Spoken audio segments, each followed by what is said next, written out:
1914 dari Tadris IPA 6C IAIN Salatiga. Di sini saya akan menjelaskan mengenai sistem ekskresi pada manusia.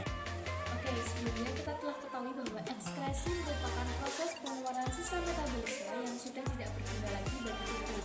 Nah, sisa metabolisme yang dikeluarkan melalui ekskresi disebut dengan ekskret. Nah, lalu ekskret dapat berupa air beserta zat yang terlarut dalamnya, ada garam-garam mineral dan pigmen empedu. Nah, ekskret dihasilkan oleh berbagai organ ekskresi yang terdapat dalam tubuh dan dikeluarkan bersama dengan urin dan keringat. Oke, selanjutnya yaitu ada fungsi dari ekskresi. Untuk fungsi yang pertama yaitu mengeluarkan sisa metabolisme. Fungsi yang kedua yaitu mengatur tekanan osmosis tubuh dengan tekanan osmosis lingkungan. Dan fungsi yang ketiga yaitu mengatur sebagian besar penyusun cairan tubuh. Organ ekskresi dibagi menjadi 4. Untuk yang pertama itu ada ginjal, yang kedua ada paru-paru, yang ketiga ada kulit, dan yang keempat yaitu ada hati. Yang selanjutnya yaitu struktur dan fungsi sistem ekskresi manusia. Nah, pada sistem ekskresi manusia, sisa metabolisme diserap dari darah, kemudian diproses dan akhirnya dikeluarkan melalui alat-alat ekskresi. Nah, di bawah itu terdapat gambar dari sistem ekskresi pada manusia. Oke, kita akan masuk ke organ sistem ekskresi yang pertama yaitu ada ginjal atau ren. Nah, ginjal adalah sebuah komponen utama penyusun sistem ekskresi manusia yaitu urin. Nah, fungsi ginjal yaitu untuk menyaring zat-zat sisa metabolisme dari dalam darah, mempertahankan keseimbangan cairan tubuh, lalu mengekskresikan gula darah yang melebihi dari kadar normal dan mengatur keseimbangan kadar asam, basa, dan garam di dalam tubuh. Nah, di samping juga ada gambar ginjal atau ren. Oke, kita masuk ke bagian-bagian dari ginjal. Yang pertama itu ada kulit ginjal. Nah, kulit ginjal terdapat jutaan nefron yang tersusun badan Malpighi. Nah, pada lapisan Malpighi terdiri dari glomerulus yang dikelilingi oleh kapsul ginjal bernama Bowman dan juga ada tubulus. Nah, terdapat 3 macam dari jenis tubulus ini. Yang pertama itu ada tubulus contortus proximal, yang kedua ada tubulus contirtus distal, dan yang ketiga ada tubulus collectivus. Nah, kemudian ada bagian yang kedua itu selain kulit ginjal itu ada sumsum ginjal atau medulla. Nah, beberapa bagian dalam sumsum ginjal memiliki bentuk seperti piramida atau kerucut. Nah, di dalam sumsum ginjal juga terdapat lengkungan Henle, di mana lengkungan ini sebagai penghubung tubulus contortus proximal dengan tubulus contortus distal. Nah, untuk bagian ginjal yang ketiga itu ada pelvis. Nah, pelvis atau rongga ginjal menjadi tempat muara dari tubulus. Bisa dikatakan bahwa pelvis ini akan menjadi penampung sementara untuk urin yang dikeluarkan oleh ginjal. Nah, setelah ditampung di rongga ginjal atau pelvis, urin ini akan menuju ke kandung kemih. Setelah itu, kandung kemih urin akan menuju ke ureter, yang selanjutnya akan menuju ke uretra. Oke, kita masuk ke proses pembentukan dari urin. Nah, ada 3 proses, yaitu yang pertama ada filtrasi, yang kedua ada reabsorpsi, dan yang ketiga yaitu ada augmentasi. Kita akan membahasnya satu persatu. Oke, proses yang pertama itu ada filtrasi. Nah, ginjal menyaring cairan dalam darah.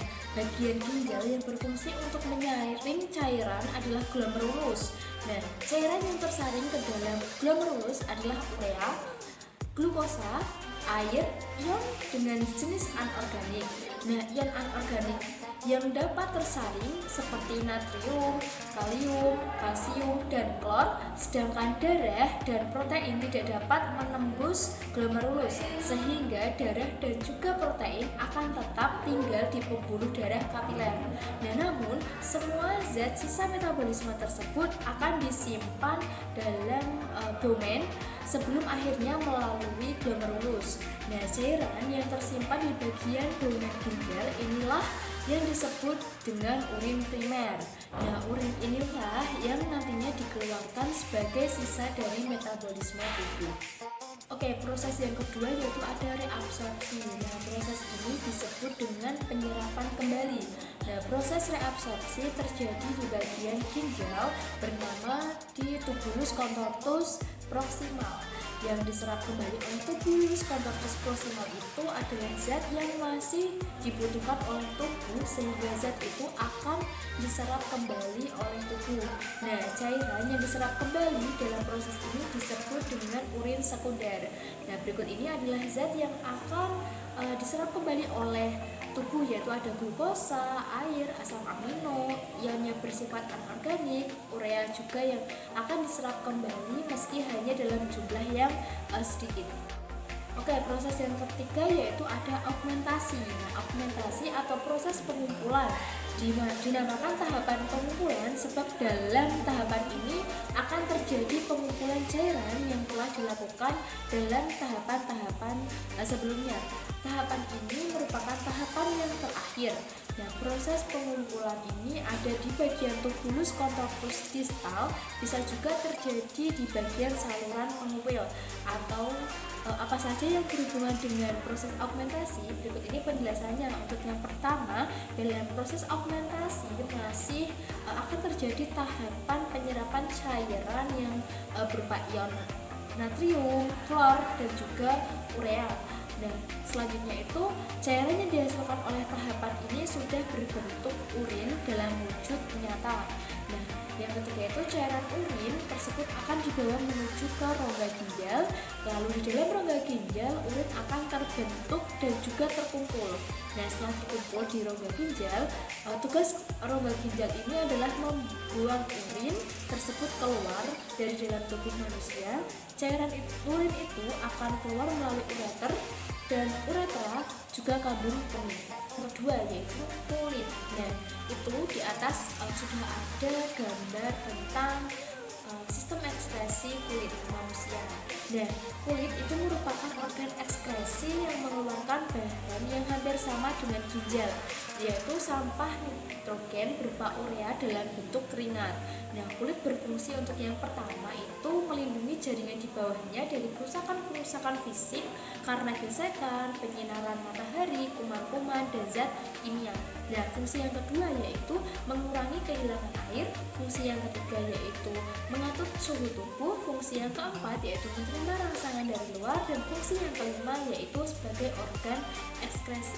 Oke, kita akan membahas sedikit anatomi kulit manusia. Nah, secara anatomi kulit terdiri dari tiga, yaitu ada epidermis, yang kedua ada dermis, dan yang ketiga ada hipodermis. Kita masuk yang pertama yaitu ada epidermis. Nah, lapisan pertama yaitu epidermis. Epidermis tidak memiliki pembuluh darah. Nah, epidermis sendiri terdiri dari beberapa lapisan sel yang disebut stratum, yaitu yang pertama ada stratum corneum, yang kedua ada stratum lucidium, lalu ada stratum granulosum, lalu ada stratum spinosum, dan yang terakhir ada stratum basal. Nah, kita masuk yang kedua yaitu ada dermis. Nah, lapisan kedua dalam struktur kulit disebut dermis yang berfungsi untuk mendukung epidermis dan memiliki struktur yang lebih kompleks. Nah, struktur penyusun dermis itu ada yang pertama itu ada serat elastis, yang kedua ada serat retikular, yang ketiga ada serat kolagen. Nah, dermis mengandung pembuluh darah bersama dengan ujung syaraf, sistem limfatik, kelenjar keringat dan kelenjar minyak, folikel rambut, jaringan pengandung, dan juga ada sel imunitas kulit. Lalu yang ketiga yaitu ada hipodermis. Nah, hipodermis berada di bawah lapisan dermis yang berfungsi melekatkan kulit dengan otot atau tulang. Nah, menyeliputi pembuluh darah dan mempersyarafi kulit. Nah, pada lapisan ini terdapat jaringan lemak yang menjadi bantalan dan isolasi panas tubuh. Nah, kulit dikatakan sebagai organ yang berperan dalam sistem ekskresi karena di dalam kulit terdapat kelenjar keringat yang mengeluarkan keringat sebagai hasil sisa metabolisme, dan terdapat kelenjar minyak yang mengeluarkan minyak untuk menjaga kekeringan pada kulit. Nah, dalam peranannya pada homeostasis tubuh, kulit bekerja sama dengan ginjal untuk mengatur suhu tubuh dan menjaga agar pengeluaran air tidak berlebihan. Nah, organ sistem ekskresi yang berikutnya itu ada paru-paru. Paru-paru adalah sebuah organ pada sistem pernafasan atau respirasi dan berhubungan dengan sistem peredaran darah atau sirkulasi vertebrata yang bernapas dengan udara. Nah, lalu paru-paru pada manusia berjumlah 2 atau sepasang yang terdapat di dalam rongga dada yang dilindungi oleh tulang rusuk. Paru-paru memiliki fungsi utama yaitu sebagai organ pernafasan. Nah, paru-paru juga merupakan sebuah organ ekskresi yang berfungsi untuk mengeluarkan gas-gas sisa proses pernafasan yaitu gas CO2 atau karbon dioksida serta H2O. Untuk organ sistem ekskresi yang berikutnya yaitu ada hati. Nah, hati merupakan organ ekskresi yang memiliki kemampuan menetralisir racun dan menghasilkan ketahan tubuh. Nah, hati memiliki peranan dalam mengubah NH3 atau amonia menjadi urea yang nantinya akan dibuang melalui kulit dan ginjal. Nah, ini merupakan sebuah kelenjar terbesar dalam tubuh manusia. Nah, itu merupakan tempat untuk mengubah berbagai zat termasuk racun. Seperti hati menerima kelebihan asam amino yang akan diubah menjadi urea yang bersifat racun. Nah, hati ini juga sebagai tempat perubahan sel darah merah yang rusak. Kemudian ada fungsi hati. Nah, fungsi hati yang pertama yaitu tempat untuk menyimpan gula dalam glikogen, lalu menetralkan racun dan membunuh bibit penyakit. Kemudian ada mengatur kadar gula darah, kemudian tempat pengubahan provitamin A menjadi vitamin A, kemudian mengurangkan molekul hemoglobin dewa. Fungsi hasil D itu menghasilkan agar ia berguna untuk memenuhi lemak serta menghilangkan hormon-hormon berlebihan, membantu protein terbentuk dan merendahkan. Di atas merupakan gambar bagian-bagian dari sistem ekskresi manusia yaitu hati. Oke, yang selanjutnya kita akan bahas mengenai gangguan pada sistem ekskresi manusia dan bagaimana sih upaya dalam mengatasinya. Untuk yang pertama itu ada gangguan pada ginjal, seperti contohnya itu ada batu ginjal dan juga gagal ginjal. Nah, batu ginjal ini terjadi karena adanya penambahan mineral, garam dan bor atau zat kapur dari dalam tubuh. Nah, hal ini juga merupakan salah satu gangguan yang terjadi dalam ginjal. Nah, pengobatan batu ginjal ini dilakukan dengan mengkonsumsi obat-obatan yang berfungsi untuk menghancurkan batu ginjal. Nah, selanjutnya itu ada gagal ginjal. Nah, gagal ginjal itu sebenarnya berbeda ya dari batu ginjal. Nah, gagal ginjal merupakan gangguan berat pada ginjal. Jika hal ini terjadi, maka ginjal sudah tidak dapat berfungsi lagi bahkan rusak. Nah, dengan tidak berfungsi ginjal dalam melaksanakan sistem ekskresi cairan yang mengandung mineral, garam, dan harus dikeluarkan, maka akan terjadi penumpukan cairan. Nah, penyakit ini tidak dapat diobati. Tindakan medis hanya akan membantu fungsi ginjal dalam mencuci darah yang akan terjadi seumur hidup seseorang yang telah terkena gagal ginjal. Nah, upaya dalam menjaga ginjal ini itu kita harus selalu melakukan olahraga, mengonsumsi makanan yang sehat, kemudian banyak minum air putih, lalu kita juga harus bisa menghindari makanan dan minuman yang mengandung zat-zat kimia. Nah, selain penyakit batu ginjal dan juga gagal ginjal, ada juga yang menyerang di ginjal itu seperti diabetes mellitus. Nah, diabetes ini merupakan gangguan ginjal karena ginjal tidak dapat menyerap glukosa ke dalam tubuh sehingga glukosa tercampur dalam urin. Nah, tidak jarang urin orang yang menderita diabetes mellitus akan dikeroyok oleh semut. Nah, diabetes mellitus dapat diobati melalui terapi insulin. Nah, selanjutnya itu ada gangguan pada sistem ekspresi kulit. Nah, gangguan kulit ini merupakan sebuah kelainan yang kita temui di kehidupan sehari-hari. Nah, adapun penyakit kulit yang berbahaya dan ada juga penyakit yang tidak berbahaya. Nah, beberapa penyakit kulit yang terjadi dalam diri manusia itu ada seperti jerawat, kemudian ada biang keringat, lalu ada biduran, ringworm, psoriasis, dan juga kanker kulit. Nah, kanker kulit ini merupakan contoh dari penyakit dari sistem ekspresi kulit yang sangat berbahaya.